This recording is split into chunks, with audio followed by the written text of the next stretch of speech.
खन्ना साहब का यही मकान है? हाँ हाँ यही है। तुम कौन हो बेटा? आओ अंदर आओ।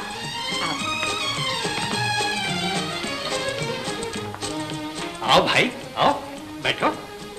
खन्ना साहब से मिलना चाहते हो? जी हाँ। क्या नाम है बेटा तुम्हारा? कहाँ से आ रहे हो? जी मेरा नाम सुंदर है, मैं दिल्ली से आ रहा हूँ।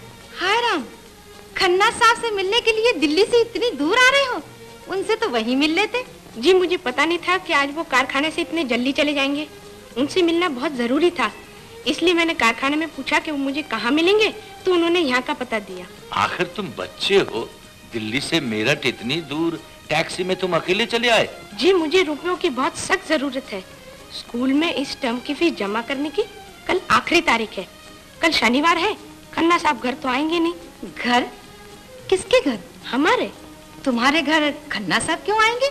क्योंकि वो मेरे पिताजी हैं। क्या बकवास कर रहा है ये लड़का? अरे कुछ नहीं, शायद हरीश इसकी फीस देने इसके घर जाता होगा, इसीलिए उन्हें पिता मानता है ना? जी ऐसी बात नहीं, वो तो सच में मेरे पिताजी हैं। लड़के, तू किसके बारे में बात कर रहा है? खन्ना साहब के बारे में। हरिश्चंद्र खन्ना साहब, जिनका दिल्ली में मोटर का कारखाना है। जी वही। ये क्या मुसीबत है माया? लड़के जरा इधर तो आओ। देखिए, आप लोग कुछ गलत न समझिए, बच्चे की जात है इसलिए उल्टा सीधा बोल रहा है। हरीश भाई अभी आते ही होंगे, तब तक आप लोग जरा बैठिए।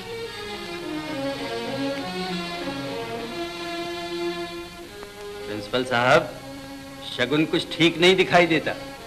मुझे तो कुछ दाल में काला दिखाई देता है। नहीं नहीं, आप लोग खन्ना साहब को नहीं जानते। वो कितने ही गरीब बच्चों की मदद किया करते हैं। ये उनका गोद लिया हुआ बच्चा होगा। सुनो, सब बात ठीक ठीक बताना। वो तुम्हें अपना बेटा मानकर पालते हैं ना? जी मानकर नहीं, मैं उनका सगा बेटा हूँ।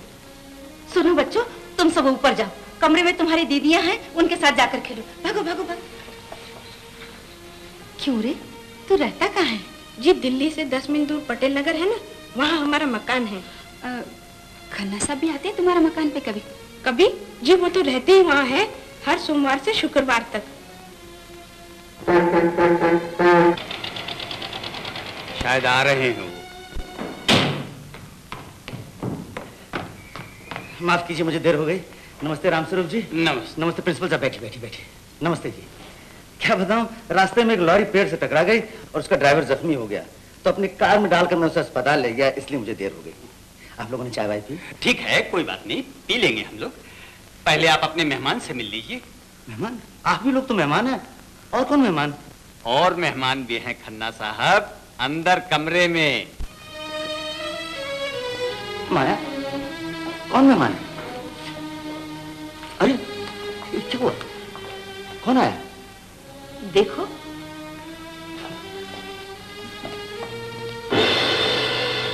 अरे सुंदर, तुम यहाँ कब आए?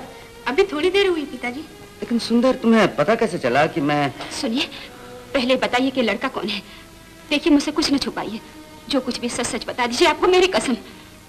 सुंदर, तुमने बताया नहीं कि तुम कौन हो। लेकिन आप बताइए ना, लड़का कौन है? ये तो कुछ उटपटांग कह ही रहा है। तुमने क्या उटपटांग कर दिया सुंदर?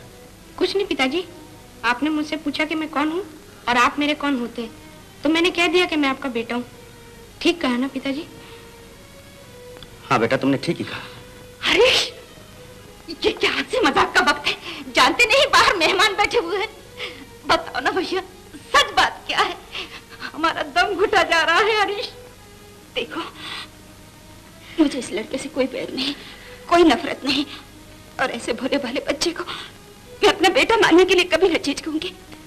अगर तुमने अपने बेटे की तरह इसे पाल पोस कर बड़ा किया है तो कह दो, मैं समझूंगी कि जैसे मेरी कोख से पैदा हुआ। मगर जल्दी बताओ, लड़का कौन है? माया, ये मेरा अपना बेटा है, किसी और से। प्रिंसिपल साहब, सुन लिया आपने? खन्ना साहब ने खुद अपनी जबान से कबूल कर लिया कि वो उनका अपना बेटा है, किसी और से। सुंदर, बैठ जाओ तुम। सुनो माया, इस वक्त अगर तुम दीदी समझाओ माया को, ये वक्त इन सब बातों के लिए नहीं है। बाहर मेहमान बैठे हुए हैं। मैं जाता हूँ, तुम माया को साथ ले आओ।